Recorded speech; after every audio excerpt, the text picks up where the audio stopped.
Olá, queridos estudantes da quinta fase da EJA, da Educação de Jovens e Adultos do Centro de Mídia de Educação do Amazonas. Eu sou o professor Josino Malagueta, do componente de História.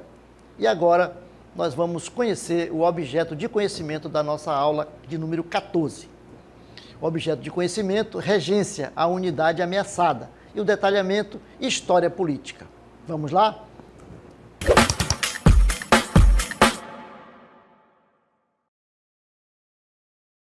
Então, nós vamos falar das regências, não é isso? Mas, antes de começar a falar da regência, vamos falar um pouco de Dom Pedro I e da sua popularidade para poder chegar lá na regência. E a popularidade de Dom Pedro I, como é que estava? Então, não estava muito bem.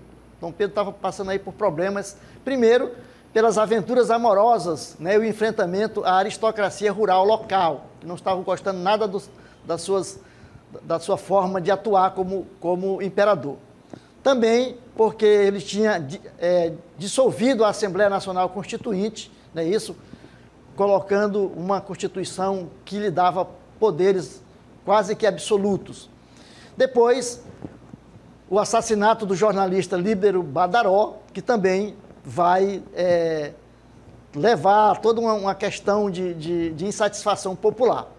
Então, a insatisfação também dos liberais brasileiros que viam no imperador uma forte tendência para o absolutismo, já como ele cria aí a Constituição, né, uma Constituição que vai ser outorgada e que vai lhe dar poderes, plenos poderes. Então, tudo isso vai dificultando aí a vida de Dom Pedro. Então, Dom Pedro não aguenta toda essa pressão que aconteceu aí e pede para sair. Abdicação. Então, o que foi a abdicação? Foi toda essa pressão que ele sofreu, veja aí, tanto de liberais moderados como de liberais exaltados. Então, jornais, a imprensa também estava aí batendo direto em cima dele. Ó. Jornais de tendência liberal e moderada, como a Astrélia, redigido por Antônio José do Amaral e José Joaquim Vieira Souto. Outro jornal, Jornal Aurora Fluminense, dirigido por Evaristo da Veiga, também emitia o cacete aí em cima de Dom Pedro, e os outros comandados por liberais exaltados, como, por exemplo, o República, o Repúblico, não é isso? Dirigido aí por Borges da Fonseca, e a Malagueta, que não sou eu, de Luiz Augusto Maia, que juntaram-se contra o imperador. Então, toda a imprensa batendo aí no imperador, porque ele não estava fazendo aquilo que era importante, né, para o país, principalmente para as elites aqui brasileiras. Então, a pressão só aumentava.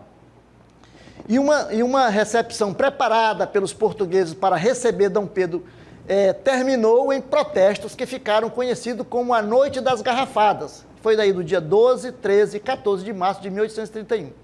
E para acalmar os ânimos, Dom Pedro nomeou um ministério formado por brasileiros natos, mas os protestos não cessaram.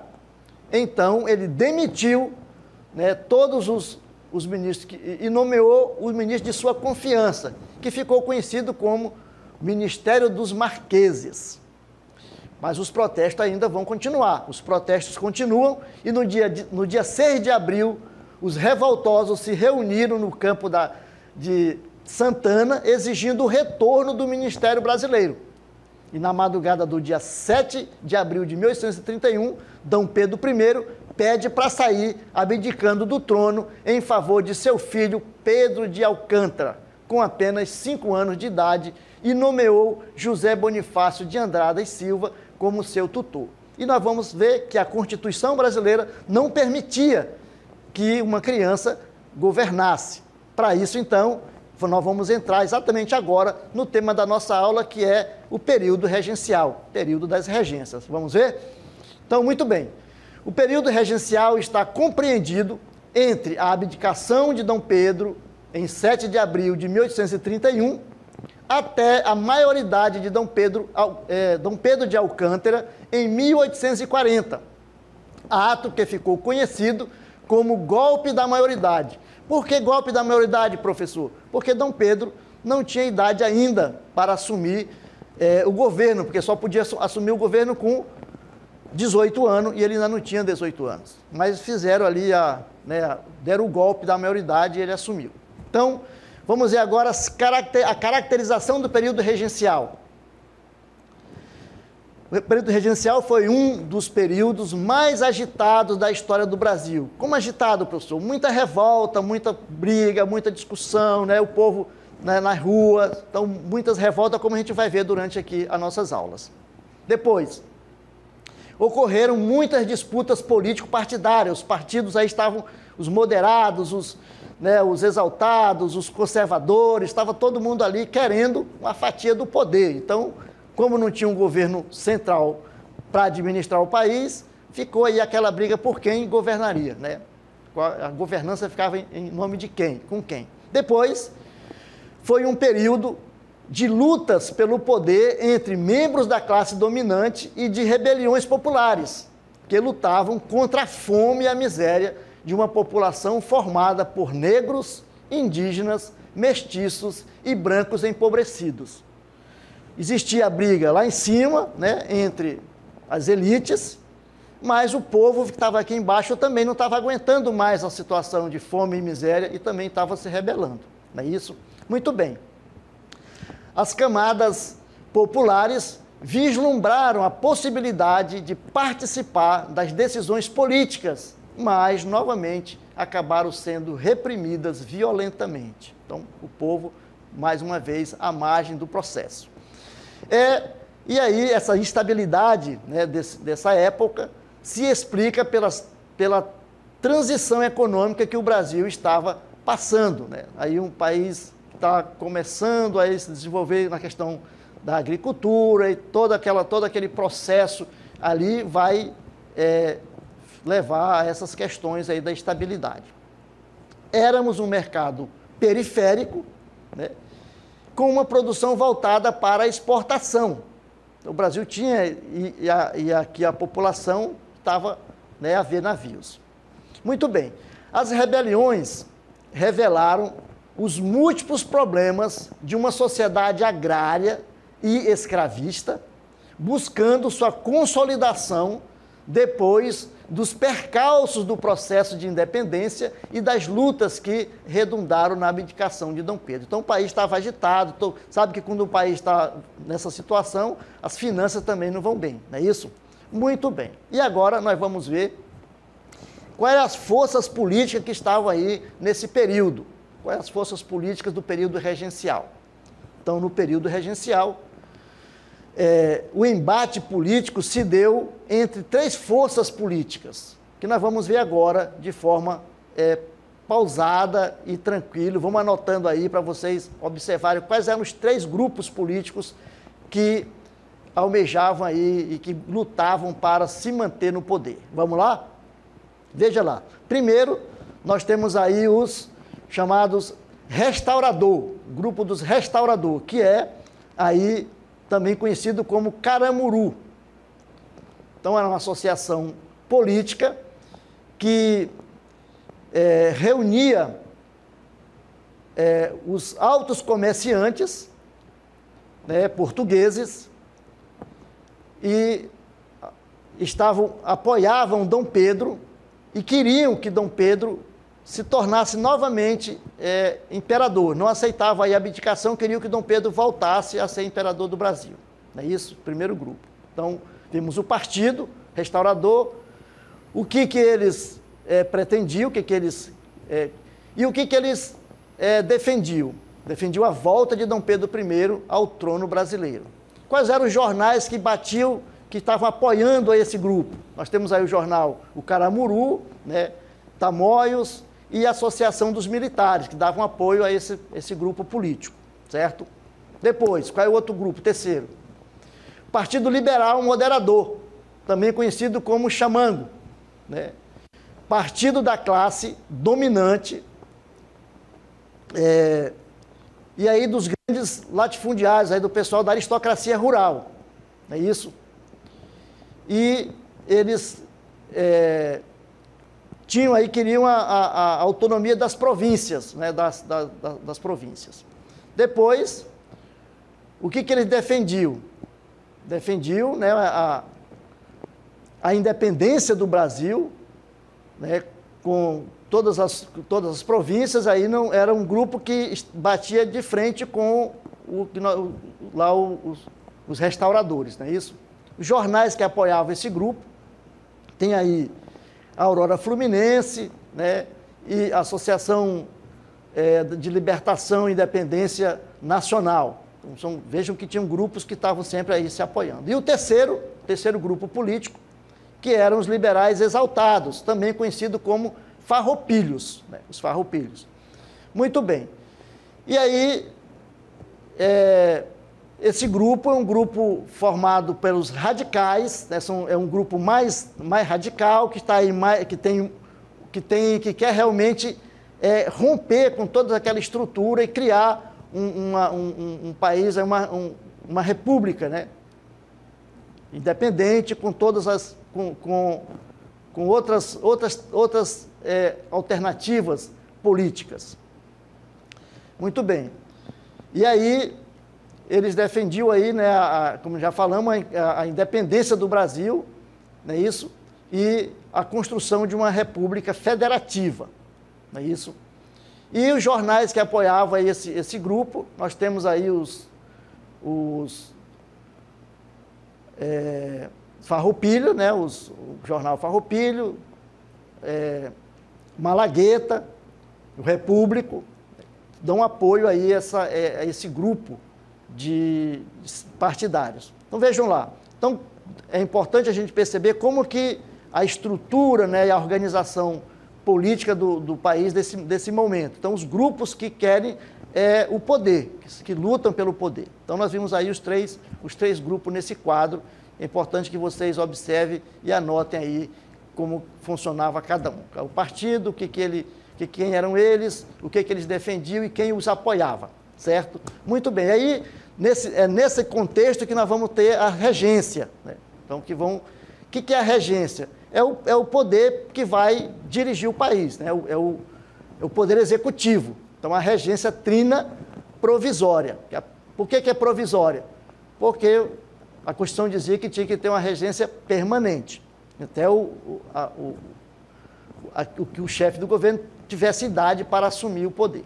Então, foi instalada após Dom Pedro I ter abdicado ao trono e porque o Senado e Câmara estavam de recesso, então não tinham como instituir a regência permanente. Então, sua composição foi montada visando buscar um equilíbrio político, para equilibrar as forças políticas, que nós vimos lá anteriormente, aquelas forças lá. Então, quem são esses aí que vão compor a regência trina provisória? Primeiro, representando os liberais, nós vamos ter aí, foi escolhido Nicolau Pereira de Campos Vergueiros. Vamos lá mostrar aí o nosso primeiro regente, Nicolau Pereira de Campos Vergueiros. Esse representava os liberais. Depois, representando a tendência conservadora, nós temos Joaquim de Campos, vai representar o grupo dos conservadores. E, representando os militares, nós vamos ter aí Francisco de Lima e Silva, que governou aí, essa regência governou de 7 de abril de 1931 a 7 de julho do mesmo ano, só enquanto a Câmara voltava de recesso para eleger a regência permanente. Mas quais foram os feitos dessa regência provisória? O que eles fizeram? Vamos lá, então? Então, a manutenção da Constituição de 1824, mantiveram a Constituição, promulgação da lei limitando os poderes e prerrogativas do poder moderador e impedindo os regentes de dissolver a Câmara dos Deputados e conceder título de nobreza, mas lhes garantia poder escolher os senadores. Também a divulgação de um manifesto pedindo ao povo que se mantivesse em ordem, né? Aí um bom conselho, né? Pedir ao povo que se mantivesse em ordem. Depois, a recondução do Ministério dos Brasileiros ao poder, que tinha sido extinto por Dom Pedro. Depois, anistia aos presos políticos desses movimentos. E a exoneração dos oficiais estrangeiros que estavam tomando conta das tropas, eles foram exonerados para que não pudesse ter rebelião contrária ao grupo brasileiro. E aí nós passamos agora para a regência trina permanente, que foi de 1831 a 1835.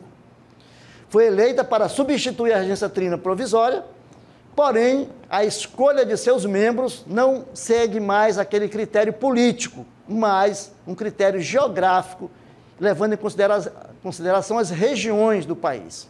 Vamos lá, então, ver quem foram eles, como é que eles se constituíram. Então, nós temos aí, ó, primeiro, a regência trina, aí nós temos o deputado Braulio Muniz como representante do norte. Desde naquela época, o Brasil era dividido apenas por norte e sul, né? Então, as duas regiões. Então, o Braulio Muniz representa o norte. E, representando o sul, nós temos Costa Carvalho, né? E o brigadeiro Francisco de Lima e Silva, que foi mantido no posto de regente, que ele pertencia à regência trina provisória. Então, ele ficou. Então, aí nós temos representando o sul, o norte e os militares, para compor as forças políticas nacionais. Francisco de Lima e Silva, que nós estamos vendo ele aí agora, tá certo? Muito bem. Quais foram os feitos da regência trina permanente? Essa regência busca enfrentar as agitações populares com base na lei 6 de julho de 1831, chamada Lei Regencial, que centrava o sistema repressivo nas mãos do Ministério da Justiça. E quem que assume o Ministério da Justiça? O padre Diogo Antônio Feijó. Essa regência também tem a proibição de agrupamento de mais de 5 pessoas. Vejam, 5 pessoas reunidas já era pessoal querendo fazer rebelião, então já ia dispersando, você não podia se reunir mais de 5 pessoas na rua. Foi dada também autorização ao governo para alistar, armar e empregar como guardas cidadãos que preenchessem as condições de eleitor, que, como nós vimos, não eram muitos, né? Muito bem. E aí, vamos ver agora as realizações de Feijó como ministro da Justiça. Padre Diogo Antônio Feijó. Ele criou a chamada Força Nacional, com o objetivo de ter uma força paralela ao Exército. Como homem forte do regime, atuava como um ditador legal. Então, ele tinha leis, então atuava com um braço forte. A lei de 30 de agosto de 1831 reduziu o efetivo das forças militares a 10 mil homens. Feijó suspendeu o recrutamento, colocando o Exército à margem, isto é, em segundo plano. O Feijó queria muito mais, né? O Feijó queria aí mais poder. Na verdade, o exército profissional estava sendo substituído pelas milícias de proprietários. Então, os grandes fazendeiros construíram as suas milícias, né?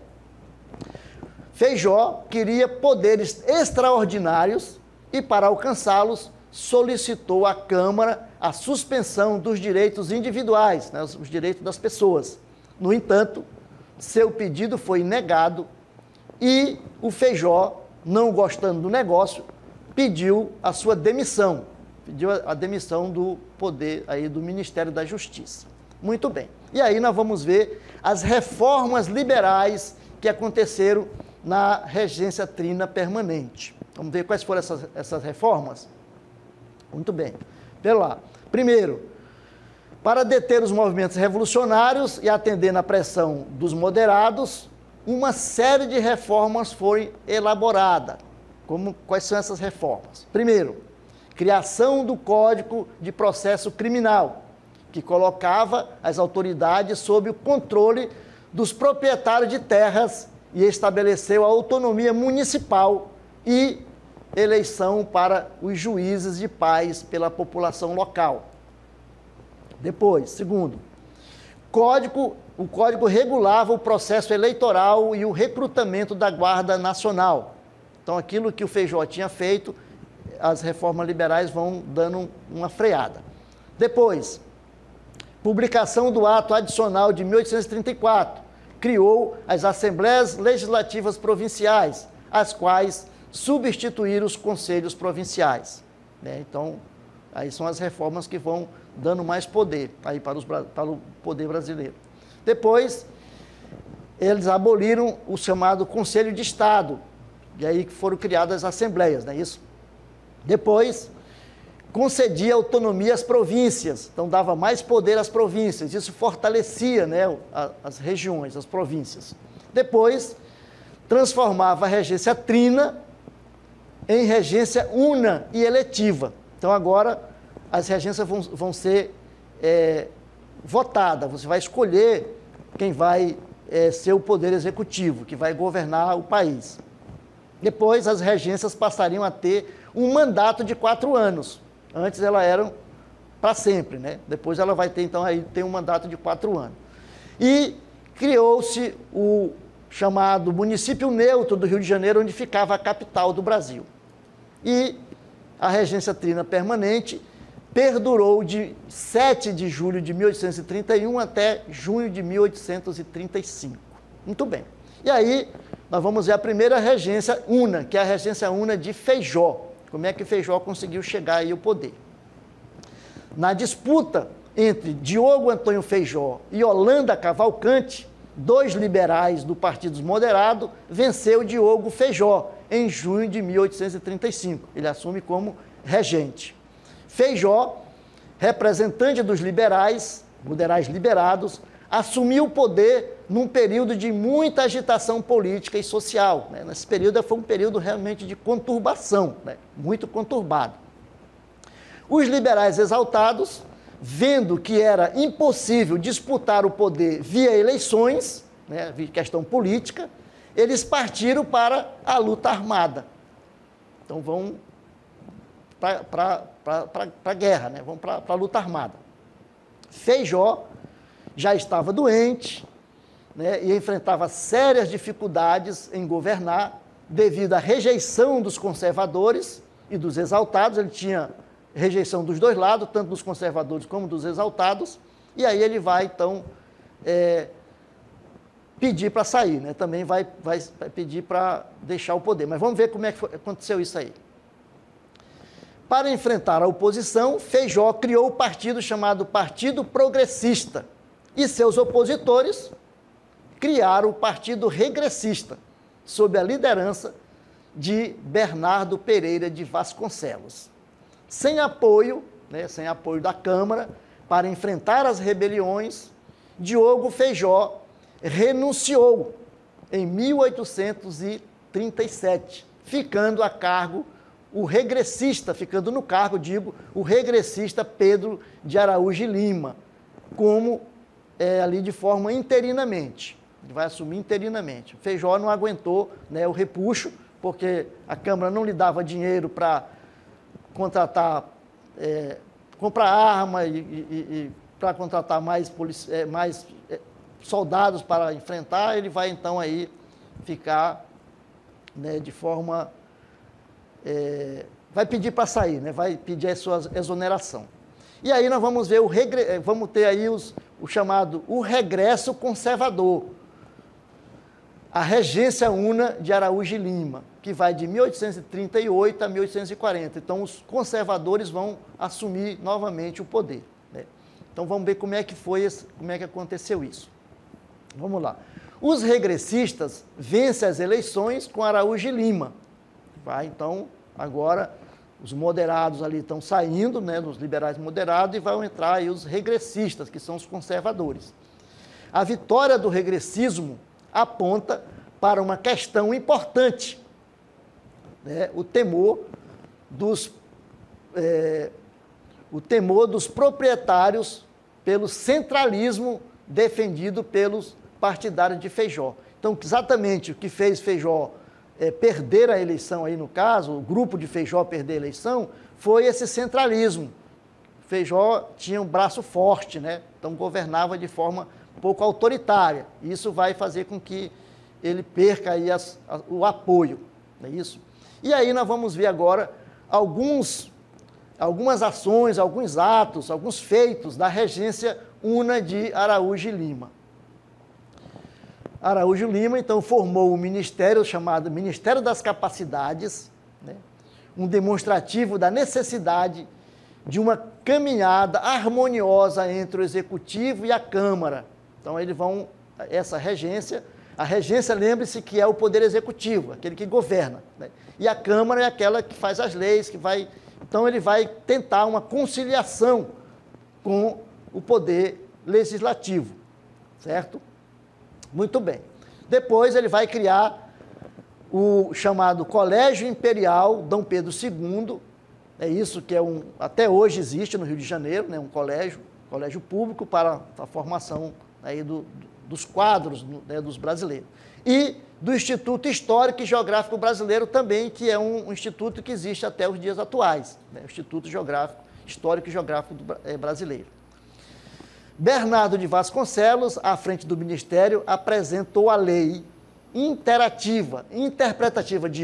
interpretativa, uma clara investida sobre os aspectos liberais do ato institucional de 1834.